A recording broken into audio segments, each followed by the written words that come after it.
Melon, जोड़ना। क्या होता है? जोड़ना। सम प्लस सम उपसर्ग और दीर्घ धातु से बना है संधि, मतलब जोड़ना। दो वर्णों के जुड़ने से जो विकार उत्पन्न होता है उसे क्या कहते हैं? संधि। दो या दो वर्णों के जुड़ने से जो विकार उत्पन्न होता है उसे क्या कहते हैं? संधि। तो हमने संधि की परिभाषा, संधि के कितने भेद है ये पढ़ा। तो हमने ये सब भी पढ़ा जिसमें स्वर संधि, व्यंजन संधि और विषय संधि, इन तीनों की परिभाषा भी पढ़ी। उसमें क्या है, अब हम पढ़ रहे हैं स्वर संधि के भेद। क्या पढ़ रहे हैं? स्वर संधि के भेद। स्वर संधि के मुख्यतः 5 भेद होते हैं। कितने होते हैं? 5। और 3 कुछ विद्वान मानते हैं, तो 3 को मिलाकर कुल कितने भेद होते हैं? 8। तो स्वर संधि के कुल 8 भेद है। कितने? 8। मुख्यतः 5, जिसमें से हमने पहले वैश्व सूत्र पढ़ा। क्या पढ़ा? तो वैश्व सूत्र पढ़ा। तो वैश्व सूत्र में हमने एक सीखा, उसमें प्रत्याहार अलग अलग कैसे होते हैं। अ से लगाकर क तक क्या है, अ से लगाकर स तक अश जिसे कहते हैं अश, उसमें अश में पूरे स्वर आते हैं। अ से लगा ल तक हल, उसमें पूरे व्यंजन आते हैं। तो वो अलग अलग है प्रत्याहार है। प्रत्याहार हमने देखा। इसी तरह ये प्रत्याहार से ही, मतलब महेश्वर सूत्र से ही जो प्रत्याहार बनते हैं उसे ये क्या बनते हैं? सूत्र। महेश्वर सूत्र से क्या बनते हैं? जो महेश्वर है सूत्र, उसके प्रत्याहार से जो सूत्र बनते हैं, तो इस संधि में हम काम लेंगे। तो सभी के जो संस्कृत है, तो संस्कृत तो सूत्रों पर ही निर्भर है। सूत्र मतलब जो उसके पद्य हैं, उसके सूत्र है, उसके हिसाब से चलती है। और एक याद करने का अच्छा तरीका भी मिल जाता है।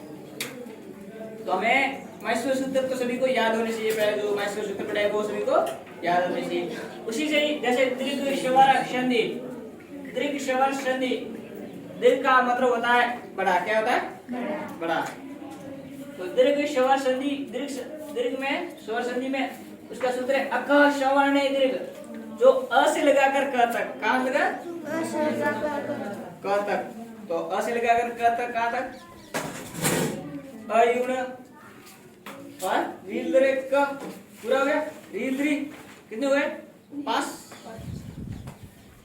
अ ई उ बड़ा अ ई उ री दरी कितने हुए? 5।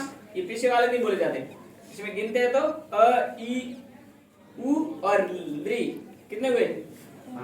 अ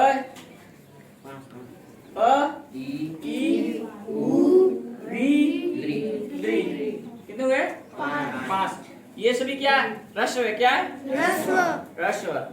तो इनका दीर्घ रूप ही, अ का दीर्घ रूप आ, ई का दीर्घ रूप ई, उ का दीर्घ उ, री का री, और ली का वो ऐसा ही है, उसका तो नहीं होता। ठीक है, वो तो एक रस्व में ही होता है, लेकिन मतलब री का तो बड़ा होता है, बड़ी री है। री का तो ऐसा ही होता है, वो है वो, तो इसमें नहीं होता। तो उसमें उसका दीर्घ रूप होगा। क्या होगा? तो सवर्ण दीर्घ, उसका क्या होगा? दीर्घ। जो अक सवर्ण दीर्घ मतलब जो अ से लगाकर क तक है, उसका दीर्घ रूप क्या होगा? दीर्घ रूप होगा। इसमें क्या होगा? वो अक्षर आ जाए तो उसका दीर्घ रूप होगा। इसका कहने का मतलब ये है कि समान वर्ण होने चाहिए। पहली बात तो क्या होना चाहिए? समान वर्ण। क्या होना चाहिए? समान वर्ण। जैसे एक अपन उदाहरण ले ले, अ और आ। अ का दीर्घ रूप क्या है? आ। आ ये भी समान है, मगर अ का, ये दोनों एक जाति के मानो। क्या माने? एक जाति के। अ से आ बना है भाई, समान वर्ण है। अ का दीर्घ रूप क्या है? आ। अ का दीर्घ रूप क्या है? आ। तो समान वर्ण हो गए, ये दोनों समान गिन जाते। इसके सामने ये होने चाहिए। अ के सामने अ हो सकता है, अ के सामने आ हो सकता है, आ के सामने अ हो सकता है, और आ के सामने आ भी हो सकता है, तो भी आ बनेगा। क्या बनेगा? आ। मतलब दीर्घ होगा।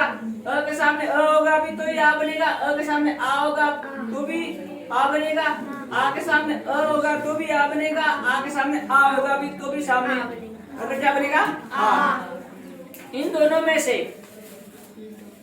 पूर्व पद में के अंत में या पर पद के आरंभ में अ आ वो तो क्या बन जाता है आ, तो मैं सवर्ण दीर्घ हो गया। इसी तरह ई और ई और ई इन दोनों में से कोई भी हो तो क्या बनेगा बिड़ी मतलब ई दीर्घ में ई होगी।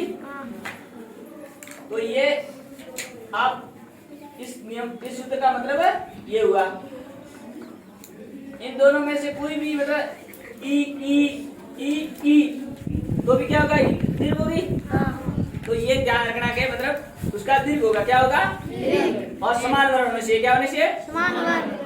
तो अ का श वर्ण है दीर्घ मतलब अ का मतलब अ से लगाकर क प्रत्यय सूत्र में अ से लगाकर क तक उसका जो स वर्ण है वो क्या होगा दीर्घ होगा क्या होगा इको यनसी एक सूत्र होता है इको ई से लगाकर क तक इको का यनसी बता क्या होता है यन बता क्या होता है दो शब्द देर में इक और यन। तो ई तो अणु ई भी वेस के छोटी और ई की भी वेस के ई सो उ है और री या री और ली क्या होगा री। इसके सामने इसका क्या बनेगा ई के सामने कोई भी असमान स्वर हो क्या हो क्या हो असमान स्वर। मैं क्यों असमान स्वर कह रहा हूं भाई सामने सेम हो गए तो दीर्घ हो जाएगा क्या हो जाएगा ई नहीं होना चाहिए बाकी कोई भी हो सकता है अ भी हो सकता है आ भी हो सकता है ई भी हो सकता है कोई भी हो सकता है। अगर पूर्व पद के अंत में आपको ई उ री और री क्या दिखता है पूर्व पद के अंत में ई उ री और री असमान स्वर है तो उसका बन जाता है इसका बन जाएगा य क्या हो जाएगा उ के उ है और कोई असमान स्वर है उसका बन जाएगा व क्या बन जाएगा व री है और असमान स्वर है उसका बन जाएगा र क्या बन जाएगा र मतलब र व्यंजन बनता है क्या होता है और री का बन जाएगा असमान स्वर हो तो ल क्या बन जाएगा संस्कृत में अनुसूत्र ने क्या यवरल क्या यवरल यवरल बोलो भाई ऐसे नहीं यन का मतलब होता है यवरल क्या होता है यवरल। ई पूर्व पद के अंत में अगर ई है क्या है और असमान स्वर है तो उसका क्या होगा य। अब य के सामने कोई स्वर साथ में नहीं है व के सामने भी कोई स्वर नहीं है र के सामने भी कोई स्वर नहीं है मतलब कोई स्वर नहीं है इसे अलंत का मतलब होता है कोई स्वर साथ में नहीं है। इसका मतलब क्या है व्यंजन है।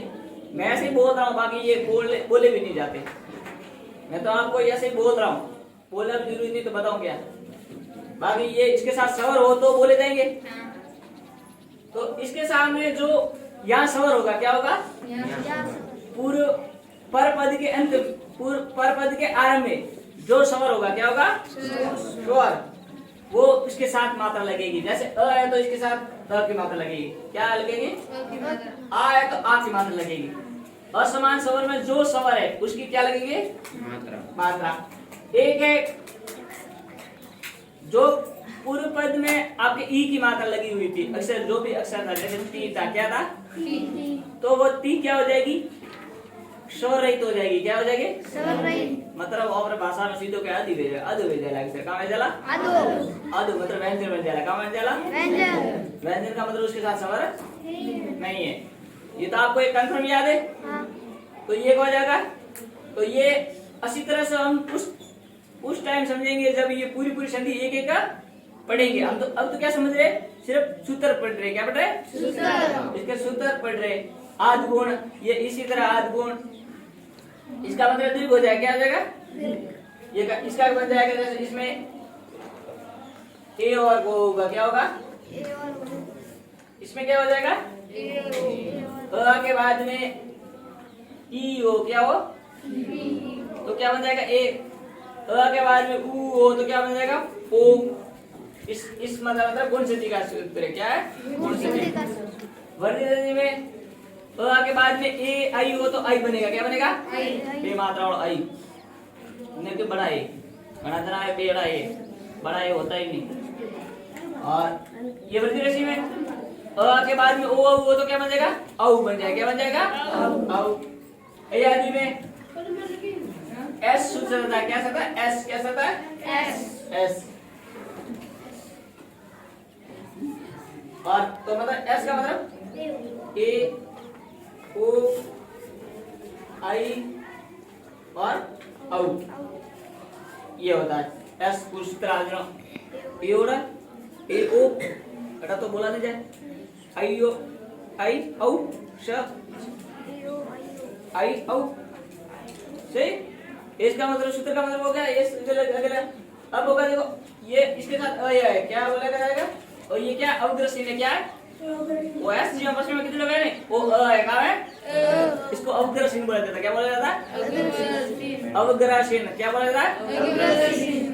तो ए का तो बनेगा अया, क्या बनेगा अया, क्या बनेगा अया। इसके साथ में जैसे ये हलंत है तो इसके साथ अ था, वो इसके साथ अब क्या बोला जाएगा अब इसके साथ हलंत है, क्या है मतलब हलंत है ये। अब मैंने किया तो इसके साथ हलंत है तो इसकी मात्रा किसकी आ की है तो आ लगेगा, और पीछे क्या है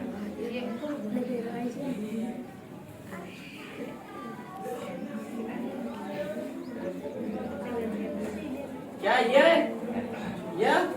और फिर आ मात्रा और वो मतलब आप सीधे सीखो ए के तो अय, आई के आए, क्या है ए के तो अय, आई के आए, ओ के अ और औरे आ, वो सूत्र है अन्न मतलब तो वो है ऐसो अय वा याव, तो ये ऐसे होता है। तो ये तो आपको एक याद रखना है। फिर पर रूप, पर पूर्व रूप और प्रतिभाग, तो इसका हम विस्तार से एक एक संधि को अलग अलग टुकड़ों में प्रत्येक भाग को पढ़ेंगे, पूरे भेद को पढ़ेंगे, तो एक अच्छी तरह से हम इसको सूत्र को विश्लेषण करने में समझ सकते हैं। तो इसको पहले एक बार आप उतार दो, फिर हम इसको आज हम दीर्घ स्वर संधि को जो उदाहरण है उसके जो है संधि और विच्छेद करेंगे। तो अब ये लिख दो पहले संधि का भेद। प्रथम जो है दीर्घ स्वर संधि, कौन सा दीर्घ का मतलब होता है बड़ा, दीर्घ का मतलब होता है बड़ा, दीर्घ स्वर संधि पढ़ रहे हैं। तो दीर्घ स्वर संधि में अपने सूत्र है अकः श्रवणे दीर्घ, अकः श्रवणे दीर्घ, मतलब अकः मैं सूत्र में प्रत्यार है अकः, प्रत्यार मतलब अ से लगाकर क तक, तो अ से लगाकर क से अयुण दीर्घ क, अयुण दीर्घ क, मतलब 5 अक्षर आ गए अ ई उ री और ऋ। अयुण अणा नहीं गिना जाता, दीर्घ क नहीं गिना जाता, पीछे वाले अक्षर जो जिसे अलंत वाले वो नीचे नहीं गिने जाते मैसूर सूत्र में। तो कितने हुए 5 का। श्रवण का मतलब होता है समान, क्या होता है समान वर्ण, क्या होता है श्रवण यानी समान वर्ण,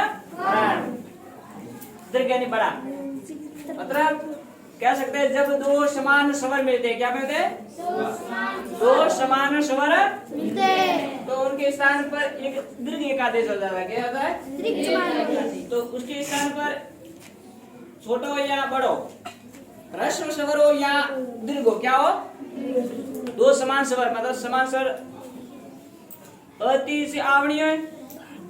मैसूर सूत्र में क्या है इसका अ का बड़ा रूप मतलब दीर्घ रूप क्या होगा आ, ई का क्या होगा ई, उ का क्या उ, री का री, और री तो वो ऐसा ही माना है दीर्घ है, तो इसको छोड़ दो।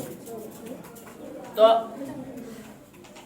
पता ह्रस्व स्वर हो या दीर्घ स्वर हो, क्या हो, ह्रस्व स्वर हो या दीर्घ स्वर हो, उनका एकादेश दीर्घ हो जाता है। क्या हो जाता है?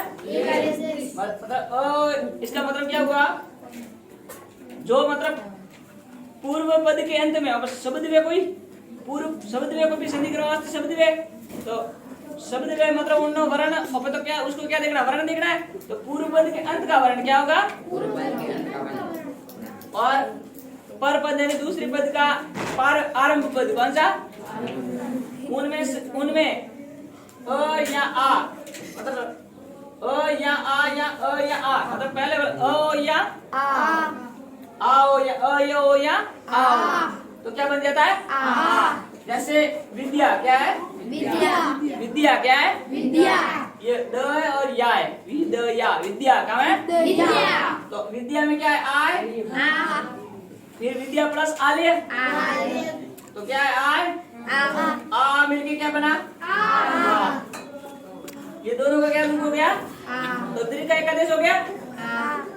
इसी तरह ई ई ई ई ई, तो मतलब ह्रस्व ई और बड़ी ई, मतलब दीर्घ ई, दोनों का जो कोई भी हो इनमें से तो क्या हो जाता है, दीर्घ ई हो जाता है। क्या हो जाता है, तो जैसे कपी कपी कपी में ह्रस्व ई है और इसमें दीर्घ ई है, तो इसका क्या हो जाएगा, दीर्घ हो जाएगा। तो कपी था, इसका दीर्घ क्या होगा, कपिश। दोनों का मिलके बड़ी बन जाती, क्या छोटी हो या बड़ी हो, दोनों को मिलके क्या बन गई, बड़ी है, दीर्घ ई बन गई, क्या बन गई, दीर्घ।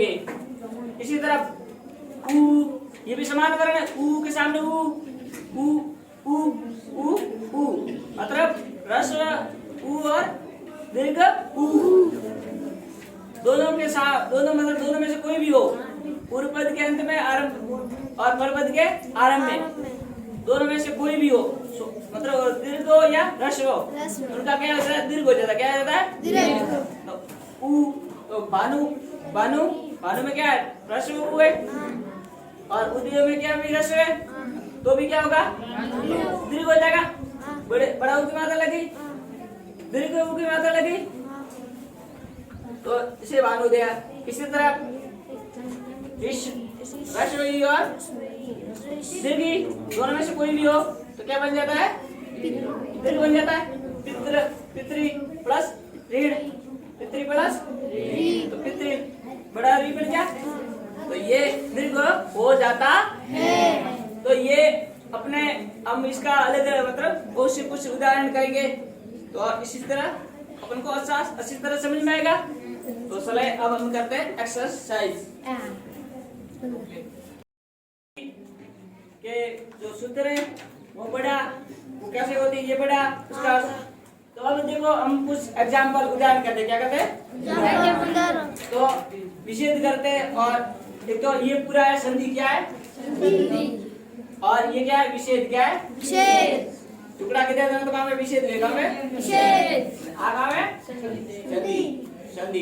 इसमें कौन सी संधि है, पहले तो ये पता लगा कि आ रहा है क्या, सरल प्लस। देखो संधि कोई भी करे तो उसका जो पूर्व पद और पर पद है, मतलब पूर्व पद पहले का पद, पर पद है ना दूसरा पद है, उन दोनों का वापस मिलान करे या अलग अलग करे तो भी अर्थ समान होना चाहिए। क्या होना चाहिए, अर्थ समान। संधि में ये नियम याद रखना, कोई भी पर पद या पूर्व पद का मिलान करे या मतलब विषेद, या तो संधि करे या विषेद करे, क्या करे, या तो संधि होती है, ये संधि है, क्या है, और ये टुकड़े करते हैं तो क्या है, विषेद है, क्या है, विषेद। तो उसका अर्थ समान होना चाहिए, क्या होना चाहिए, अर्थ समान। तो ये पता कैसे। और एक बात है अपने को शब्द याद होने चाहिए, क्या होने चाहिए, शुद्ध शब्द याद होने चाहिए, तो ही संधि कर सकते हैं, तो नहीं कर सकते। अपन को जैसे ईश्वर है, इस है क्या लग रहा है, इस में बड़ी ई की मात्रा लगती है, तो इस अपने को याद होना चाहिए कि ई की बड़ी मात्रा लग रही है, क्या लग रही है, बड़ी मात्रा। ई के कैसी मात्रा लग रही है, दीर्घ लग रही है। इंद्र में ई की मात्रा कैसी लग रही है, छोटी लग रही है, मतलब मात्रा लग रही नहीं है, मतलब ई ऐसे ई की मात्रा लगाते हो तो छोटी मानी जाती है, मतलब। तो ये ई के, तो ये हमें खुद को शब्द वो जो है, जो हिंदी शब्दावली है वो याद लगभग होनी सही है। तो इसी तरह हम ये एक अच्छा तरीका है संधि करवा रहा हूँ। जो मैंने लिखा है ना, ये अपन के समझने के लिए एक आसान तरीका है। देखो इसमें दो शब्द है। पहले तो ये आ गया ये इसका अर्थ देखो, सलाद मतलब सरल करने का अर्थ। सलाद मतलब सरल करने का अर्थ। तो देखो सरल प्लस अर्थ, सरल प्लस अर्थ। मैं सरला तो कोई नाम है नहीं, सरल कोई अर्थ होगा, सरल करने का मतलब सरल होगा, और उसका साथ में क्या है अर्थ। और मिलके क्या बना, क्या बना, तो ये और ये हमें पता होना चाहिए। जैसे धन आगम है, इसमें क्या है, धन आ है, इसमें क्या है आ। अब धन धनागम और पढ़ो ये था पड़ेगा, दो शब्द धन का आगमन, आगम मतलब धन का आगमन। अब धन प्लस आगमन, तो धन प्लस आगम यही होगा। तो ये ध्यान रखना, धन प्लस आगम,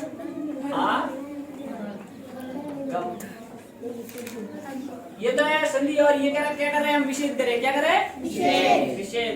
तो धन प्लस आगम, तो ये होना चाहिए या धन प्लस आगम। हमें इसका तो होगा, अगम तो होता नहीं, अगम कोई अर्थ होता है, धन का आगमन, इसका भी धन प्लस आगम, धन आगम का आना, धन का आना। अब दोनों का संधि करे तो भी अर्थ समान और विच्छेद करे तो भी अर्थ समान। तो संधि करते समय ये बात हमें ध्यान रखना, धन प्लस आगम। इसी तरह दैत्यारी कौन होता है, राक्षस होता है, रात को घूमने वाला दैत्य, उसका क्या दैत्य, क्या कहते हैं, दैत्य नहीं कहते, उसे कहते दैत्य, क्या कहते हैं, दैत्य।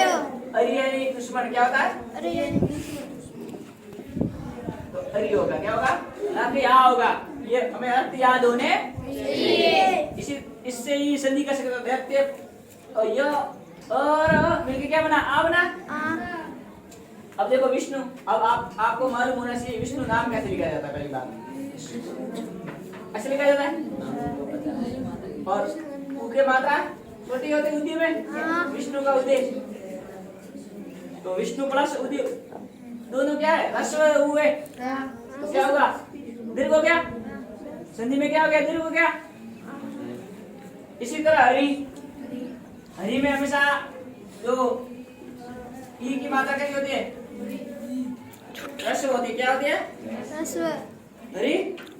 और इसमें कैसी ई की मतलब ई कैसी होती है, बड़ी होती है, इसमें दीर्घ होती है। तो हरि, इसका हरि प्लस रवि में हमेशा ई क्या है, रवि है, सूर्य हाँ? तो रवि में ई की मात्रा क्या होती है, ह्रस्व होती है, ह्रस्व होती है छोटी, और ई दोनों छोटी छोटी मिलके क्या बनेगी, बड़ी बनेगी। इसका दीर्घ आगमन होगा, तो ये अपने आप को याद रखना है, बड़ी मात्रा कर दो और पीछे वाला नदर लिख दो। इसका तो एकादेश हो गया, दोनों को मिला दिया, इसी और इसको मिला के बड़ी बना दिया और पीछे वाला नाम लिख दिया। इसी तरह वधु में तो हमेशा जो मतलब महिलाएं होती है लगभग बड़ी से कान में मानो, घर में बड़ी, पद में बड़ी, नाम में भी बड़ी, तो उनका मात्रा लगभग नारी है, तो कहाँ लगे मात्रा जो लगती है वो भी बड़ी लगती है, क्या लगती है, दीर्घ लगती है। आप लगभग मतलब सामान्यतः हमेशा जो नारी है ये बड़ी है, ये पहले दीर्घ होती है, तो मात्रा में दीर्घ है, कहाँ है दीर्घ है, तो ये याद रखना। तो वधु महिला होती है, वधु शब्द जो कोई विवाहित, जो जिसका विवाह कर रहे हैं उससे मना रहे, तो वधु मिलके बड़ा इसका तो है, तो ये ह्रस्व और दीर्घ मतलब दीर्घ और ह्रस्व मिलके दीर्घ का देश होता है, तो वो ऐसे लेगा धन प्लस ये धन प्लस धनार्थ, धन प्लस अर्थ, लक्ष्मी ईश्वर। इसका तो आप याद ही रखो, लक्ष्मी ईश्वर, ईश्वर हमेशा बड़ी रहता है, न तो ये ईश्वर लक्ष्मीश्वर। मातृन अब ये आप कर सकते हो, इतनी समझा दी तो अब ये सरल है। हाँ सर देव प्लस आले देवा पे नहीं, देवा प्लस आले पे नहीं, देव प्लस आले पुस्तक प्लस आले और आ मिलकर आ बनेगा, इसमें आ मिलकर आ बनेगा, सुधी प्लस इंद्र। देखो इसमें ये बड़ी रहेगी और ये इंद्र में छोटी ही होता है। इंद्र में नाम में क्या होता है, ही रस होती है। पत्रकार इसमें समूह प्लस हो जाओ, वो उच्च समूह मई प्लस इस मई में बड़ी होगी और इसमें बड़ी होगी और अत्र का, ठीक है। तो ये आप कर देना और कल थोड़ा समझेंगे। तो ये आप संधि को साथ में और कुछ एग्जाम वाले तो साथ साथ करते जाइए। जो आपको समझ में नहीं आए, जो इस दीर्घ संधि के कोई भी उदाहरण है आप मुझसे पूछ सकते हो, तो मैं आपको करा दूंगा। तो आप इसको इसी तरह से पढ़ना।